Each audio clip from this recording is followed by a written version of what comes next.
നിങ്ങൾ IELTS എക്സാമിന് തയ്യാറെടുക്കുകയാണോ? IELTS listening നിങ്ങൾക്ക് ബുദ്ധിമുട്ടായി അനുഭവപ്പെടാറുണ്ടോ? Then you should definitely do IELTS listening practice because only practice can help you ace IELTS listening exam. ഈ ചാനലിലുള്ള IELTS listening videos practice ചെയ്യുക, നിങ്ങളുടെ score increase ചെയ്യുന്നത് വരെ പ്രാക്ടീസ് ചെയ്തുകൊണ്ടിരിക്കുക. If the IELTS listening test video seems a bit difficult for you, then the only key is to continuously do it till it becomes easy. Stay subscribed to this channel for more IELTS listening videos. ഓരോ IELTS listening video ചെയ്ത് കഴിയുമ്പോഴും നിങ്ങൾക്ക് കിട്ടുന്ന score താഴെ comment ബോക്സിൽ comment ചെയ്യുക.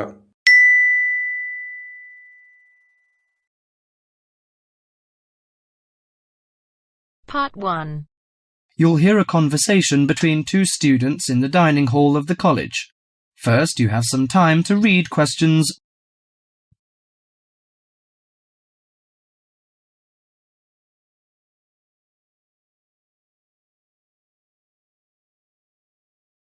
Now listen carefully to the conversation and answer questions. Hi Max, how are you? Hi Melanie, I'm fine. In fact, I'm preparing the coming holidays and I want to have a car tour with my friends. That sounds lovely. How is your preparation? Well, I haven't begun yet because I'm not quite sure how to rent a car and what the expense is like and something like this. Ha! You've run into the right person. I did the same last holiday and I can recommend it to you. I went to Avis Rent-A-Car Company, which is at 14A Dover Road, Oxford. Let me write it down. Is it DOVER? Yes, and the telephone number is 634-0963. But if you book for the first time, dial another number with extension. That is 634-0853, extension 54. Okay, thank you very much. I'll have a try.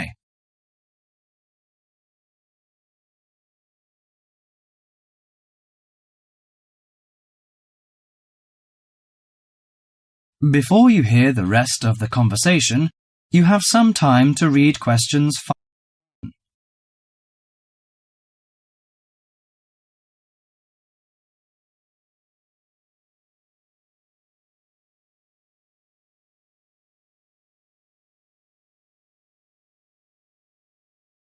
Now listen to the conversation between Max and the assistant. Good morning, Avis Rent-A-Car Company. How can I help you? Hi, I want to book a car for tour. I want to inquire some information about the grade of the cars and the prices. No problem. We offer a wide selection of rental cars to choose from luxury car to economy car, compact car, minivan, and pickup truck. Well, luxury car is obviously out of my price range, but compact or economy is not big enough. You know, we have 7 persons together. Well, how about a minivan? It's perfect for road trips and will make your journey feel like you're in a living room on wheels. I think that's good. Well, what does it feature? I mean, what facilities does it have? Unlike most minivans with manual transmission, the rental minivan cars have feature automatic transmission, air conditioning, and AM/FM stereo. If you drive a long, smooth way, you can use the cruise control, which will save you a lot of energy. Good. How much is the price? If you rent an intermediate one, it will cost you £55 each day. If it is standard, the cost is £45 per day. I think the standard is enough. Oh, we have a special 50% discount for weekends, from Friday to Sunday. But that doesn't apply to tax, recovery fees, and optional services. Well, what are the optional services? Well, they usually include some extra facilities, like first aid kit or something like that. I know. We plan to start off on Friday, so we have to prepare 1 day in advance. I want to book from 30th of April, which is Thursday, and it will end next Monday. Okay. Could you leave your name and the driving license number? My name is Max, and the license number is M9021. Okay, you can pick up the car on Thursday noon. Besides, we offer some optional services like street maps, flashlight, and sunsheet. What would you like to have? Flashlight is not necessary, I think, but street maps are useful, especially when we drive in a strange place. As for the sunsheet, I'd like to give that a miss. We don't want to spend too much extra money. Okay, Mr. Max, thank you for calling.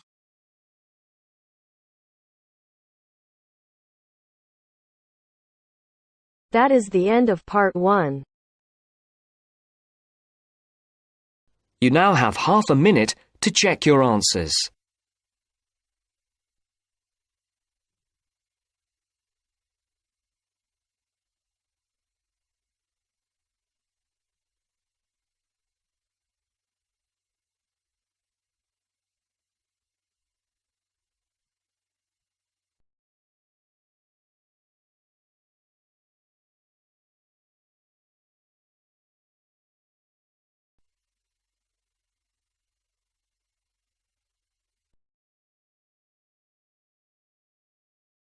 Now turns to part 2.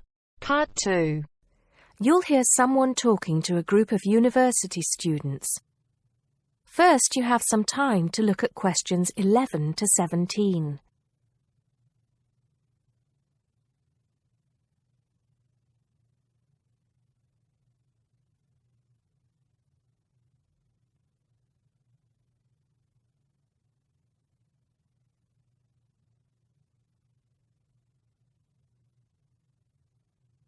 Now listen carefully and answer questions 11 to 17. Good morning, everybody, and welcome to Upton University. I hope you are settling in and beginning to find your way around. I know how confusing it can be when you start life at university, and that's why we have Freshers Week to help you find your feet. Before I go any further, I should perhaps introduce myself. My name is Sally Jackson, and I am the Secretary of the Students' Union, which has organized this week of events for you. You will usually find me in the office on the first floor of this building when I'm not attending lectures. Anyway, down to business. Of course, there are a few things that you are obliged to get done during your first week here. But once you've opened a bank account, if you haven't got one already, seen your director of studies to discuss which courses you are going to take, and signed up with a doctor, there will be plenty of time left to enjoy the events we have arranged for the week. And have we got a lot lined up for you? Throughout the week from Monday to Friday, every morning starting at 10 a.m., there will be orientation and welfare events. These will include tours of the campus, which, as you have probably noticed, is the size of a small town with 9,000 residential students, as well as sessions on developing study skills. We also have tours of Upton itself arranged for you, with a bus leaving from outside this building every afternoon at 5 o'clock. There are a number of interesting things to do and see in and around Upton, so you can expect visits to the castle and museum as well as the popular Ghost Walk. You'll need to sign up for this one, as numbers are limited. Just put your name on the list on the notice board in the entrance lobby. An important event is scheduled for Monday, that's the day after tomorrow, when we will be holding the academic fair. This is an opportunity for you to speak to students and academic staff about the courses that are on offer. The academic fair starts at 1 o'clock, by the way. There are a couple of other fairs that I think will interest you. First of all, we have the Societies Fair on Tuesday the 16th, which I think is an absolute must. You might not believe it, but the university has over 150 societies and sports clubs you can sign up for, so you are sure to find something of interest to you. That also starts at 1 o'clock, and it will be here in the Union Building.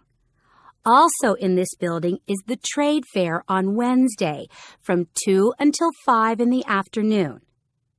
This one might sound a bit strange because you will find a load of banks and other businesses here trying to get your custom. You will find plenty of bargains and, best of all, a lot of the businesses give away stuff for free. Before you hear the rest of the talk, You have some time to look at questions 18 to 20.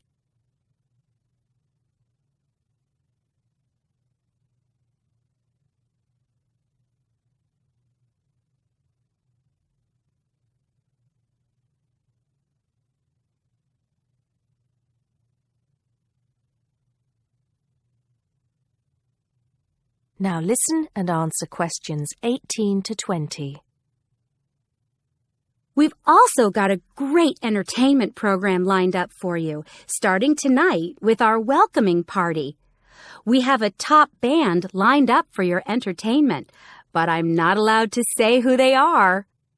All I can say is that I am sure you will not be disappointed.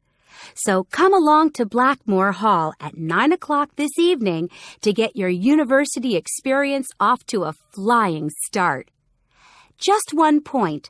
I'm afraid this event is limited to freshers only. Because of space restrictions, you can't bring a friend tonight. Sorry about that. There's more fun and games on Monday in the Cotswold Theater here on campus. We have booked two of the cleverest comedians in the country, Paul Frazier and Jenny Brown, for a 3-hour show. Paul has assured us that he and Jenny have packed the show with new material, and as they always get rave reviews for their shows, I think we can look forward to an evening of great entertainment. That's in the Cotswold Theater on Monday evening at 7:30. Moving along a bit, on Thursday there is an important date for your diaries. This is the official Freshers opening ceremony, when the Dean welcomes you to Upton University. So remember, Thursday the 18th from 2:30 to 3:30 in Blackmore Hall. You certainly should go to this one, and by the way, light refreshments will be available. At the end of the week, on Saturday, you have the chance to dress up in your smartest evening wear for the official Freshers' Ball. Actually, although it's called a ball, it is quite a relaxed affair, so we are more than happy if you turn up wearing jeans and a t-shirt. The important thing is to relax and enjoy yourselves. Time and place are the same as for this evening's party. Blackmore Hall from 9 in the evening to 3 o'clock in the morning. Right. I think I've covered the most important and exciting events we have lined up for you, but there will be plenty of other things going on throughout the week, so remember to check the notice board in the entrance lobby regularly. Enjoy the rest of the day, and I look forward to meeting as many of you as possible this evening at the welcoming party. That is the end of Part 2. You now have half a minute to check your answers.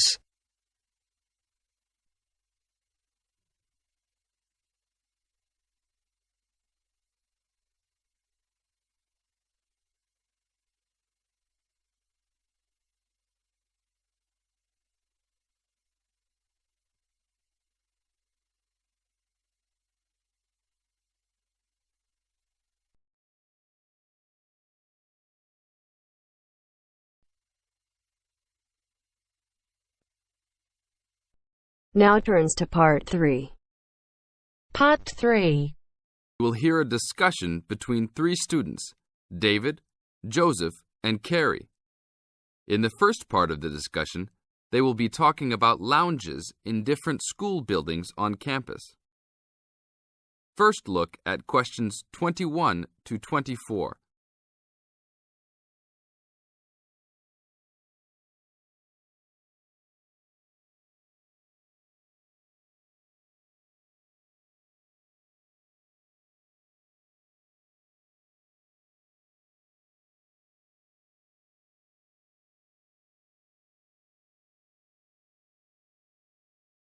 Now listen to the first part of the discussion and answer questions 21 to 24.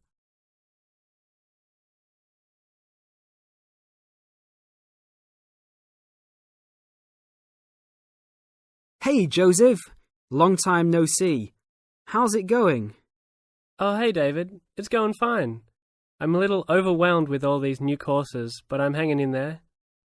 Have you met my girlfriend, Carrie? No. Hi, Carrie. Hi, David. Joseph told me about you. You two had quite the time last semester in European history, I hear. Yeah, we like to hang out after class. Now it's a little harder, though. Lounges aren't as good as they were back there in Wilson Hall. Yeah, they had chairs, couches and tables to put your stuff on. And that lounge was full. There must have been 25 seats in there. Really? The lounge in Jones Hall, where I have my communications course, only has about 10 chairs. It's awful. We all just stand around or leave. I wish we could hang out more. Well, Agriculture Hall is next door. Their lounge is on the first floor, and it has couches. I think there are about 6 of them, and they're comfortable and hardly used at all. That's not a good idea. Thanks. But don't go to lounge at Skidmore Hall. I don't even know why they call it a lounge. It's just 4 chairs in the corner of the main walkway. In the second part of the discussion, David, Joseph, and Carrie continue talking about conducting a survey. Before you hear the rest of the talk, you have some time to look at questions 25 to 30.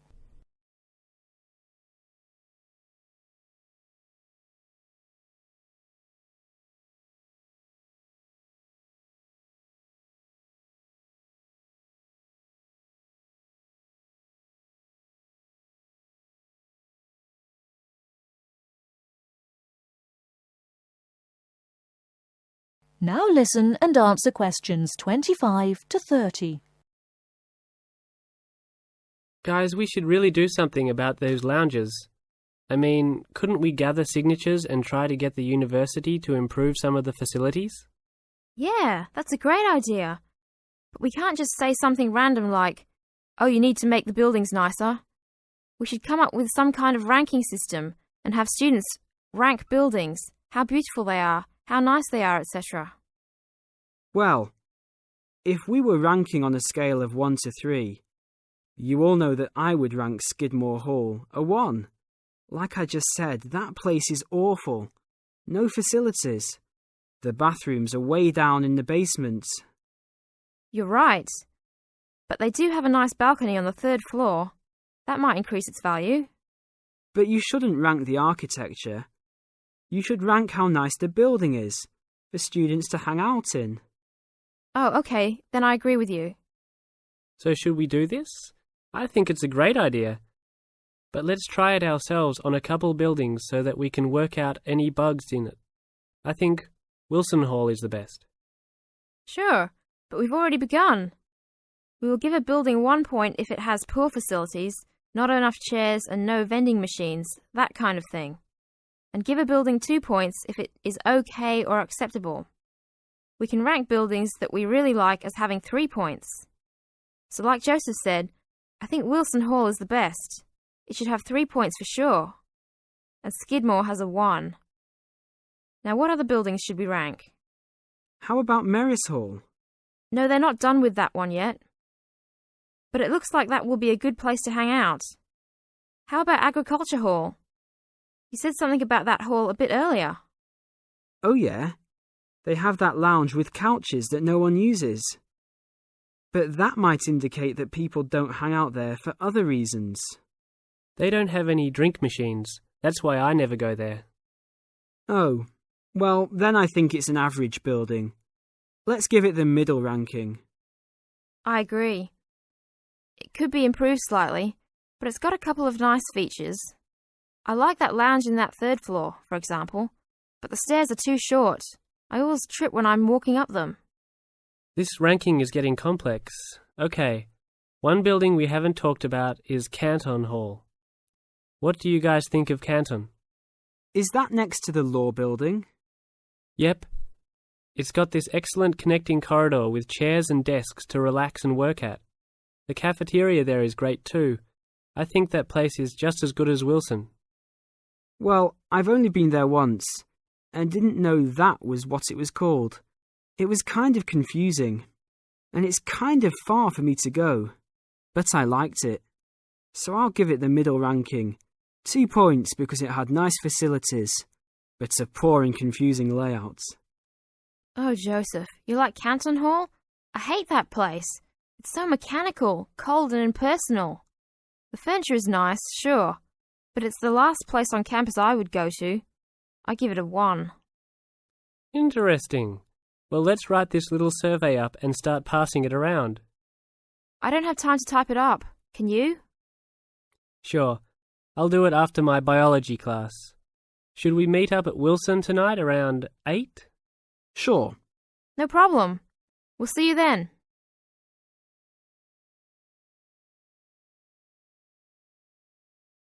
That is the end of part 3. You now have half a minute to check your answers.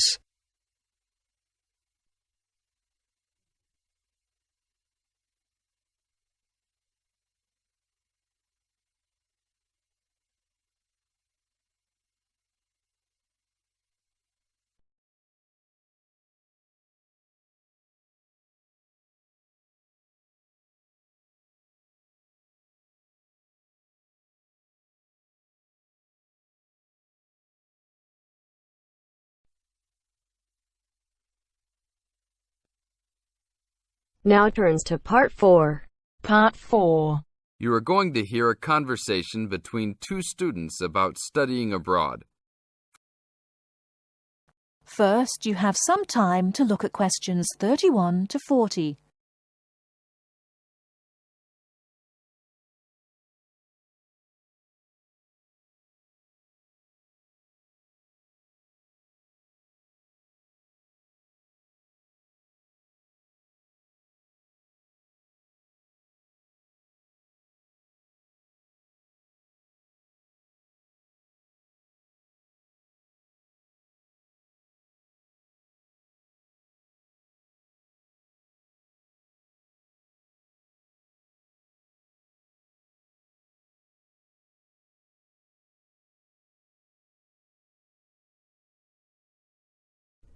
Now, listen carefully and answer questions 31 to 40. Hey Mary, how's school going? Haven't seen you in a while. What have you been up to? John, good to see you again. I've been really busy the last couple of weeks. I'm applying to study abroad next year. Really? So am I. I think it will be a great experience to be able to study in another country. What country do you want to go to? At first I wanted to study in Africa, but my parents really don't want me to go there because they think it will be dangerous. So now I'm thinking about going to Spain, Italy or Japan. Actually, I think Africa would be a fascinating place. I would want to go there to visit. Maybe not to study, but definitely I would want to go visit. For next year, I want to go to either China or Germany to study. But my parents can't afford any European countries. So maybe... Why China or Germany? Well, I want to go to China because I think it's a really interesting country with a long history. Plus, it has been changing so much, and I think it is a great time to be there. I really want to improve my Chinese also, and I've been taking Mandarin courses the last 2 semesters. I would want to go to Germany because my mother is German, and I want to learn more about my cultural background. How about you? Why the countries you chose? Well, I want to go to a Spanish-speaking country. I took Spanish in high school, so I figure if I go to a Spanish-speaking country, I'll be better off knowing some of the language already. But I have already been to Mexico many times, and South American countries don't have classes for my major, except for Brazil, but they mostly speak Portuguese there. I would want to go to Italy because I want to do a study about ancient Roman civilization. It has always been a dream of mine to go and see Pompeii and the volcanic ruins.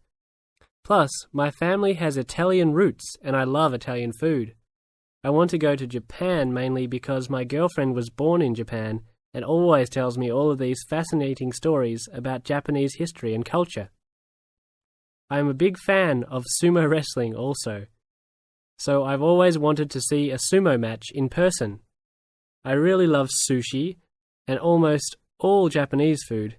Recently, I have started to watch some Japanese baseball too. But of course, these are all secondary reasons. My main reason is, of course, my girlfriend and understanding her culture. I don't speak any Japanese, though, so that is my major drawback. I think it is much better to go to a country if you can speak the language. That's great. When do you have to decide by? I have to finish all my applications this week. I'm really stressed trying to finish everything, on top of all my schoolwork. I'm almost done with my applications. I just have to finish the Italy application. I think my last choice is Italy, so I'm doing that one last. How long do you want to go for? I think I'm only going to go abroad for 1 semester, or else I won't be able to graduate on time. I have many classes left until I can finish my degree, and I'm not sure if I will be able to take them studying out of the country.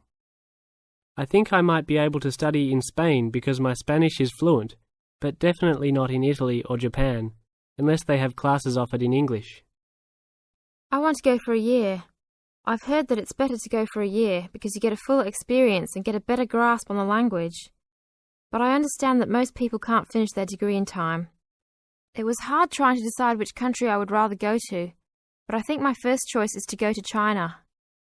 I know Germany will be great also. Either way, I will be thrilled to have the opportunity to study there. What's your first choice? I really don't have one. Actually, I think I'm like you. Just being able to study in another country will be great. Either Japan or Spain will be awesome. Italy will be awesome too. But I've been there a bunch of times, so I think I prefer to go somewhere else. Sounds exciting. We'll have to go to class now. It was great talking to you again. See you around next time? Yeah, sure. See you around. Hope that everything goes well. That is the end of part 4. You now have half a minute to check your answers.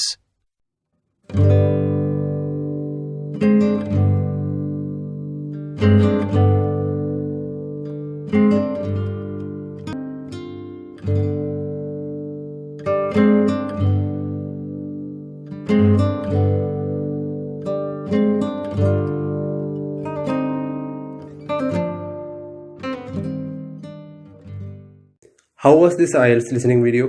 ഇത് നിങ്ങൾക്ക് തീരെ ബുദ്ധിമുട്ടായി അനുഭവപ്പെട്ടുവെങ്കിൽ വീണ്ടും ചെയ്യുക. ഇത് എളുപ്പമാകുന്നത് വരെ നിങ്ങൾ ചെയ്തുകൊണ്ടേയിരിക്കുക. Remember that only practice can make you perfect in IELTS listening. Don't forget to share this video to others who are struggling with IELTS listening and help them.